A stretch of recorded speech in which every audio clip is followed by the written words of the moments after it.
4 বছরের প্রেমের পর জীবনে নতুন অধ্যায় শুরু করলেন বলিউড প্রযোজক অংশুলা কাপুর ও তার দীর্ঘদিনের সঙ্গী রেহান ঠাক্কর।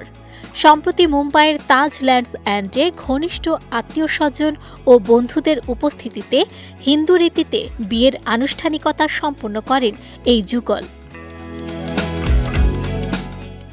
সামাজিক যোগাযোগ মাধ্যমে ইতিমধ্যে অংশুলা ও রেহানের বিয়ের প্রথম ভিডিও ছড়িয়ে পড়েছে। ভিডিওতে পবিত্র অগ্নিকে সাক্ষী রেখে 7 পাকে বাধা পড়তে দেখা যায় নবদম্পতিকে।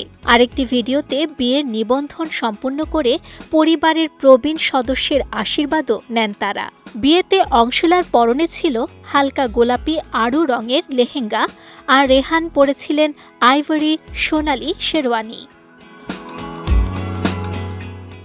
এই আয়োজনে কাপুর পরিবারের প্রায় সবাই উপস্থিত ছিলেন।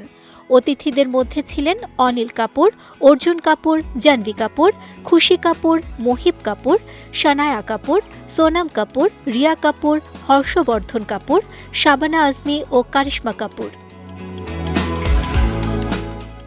ভারতীয় গণমাধ্যম জানিয়েছে, বিয়ের অনুষ্ঠানটি ব্যক্তিগত রাখতে সংবাদ মাধ্যম ও আলোকচিত্রীদের ভিড় না করার অনুরোধ করেছিলেন অর্জুন কাপুর। তাই ঘনিষ্ঠ স্বজনদের উপস্থিতিতেই আয়োজনটি সম্পন্ন হয়।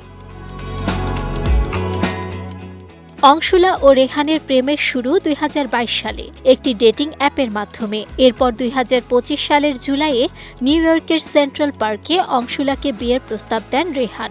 অংশুলার ভাষায় সেটি ছিল জাদুর মতো এক মুহূর্ত। তিনি জানান, তাদের প্রথম কথা হয়েছিল রাত 1:15 আর সেই বিশেষ স্মৃতিকে মনে রেখেই একই সময়ে রেহান বিয়ের প্রস্তাব দিয়েছিলেন।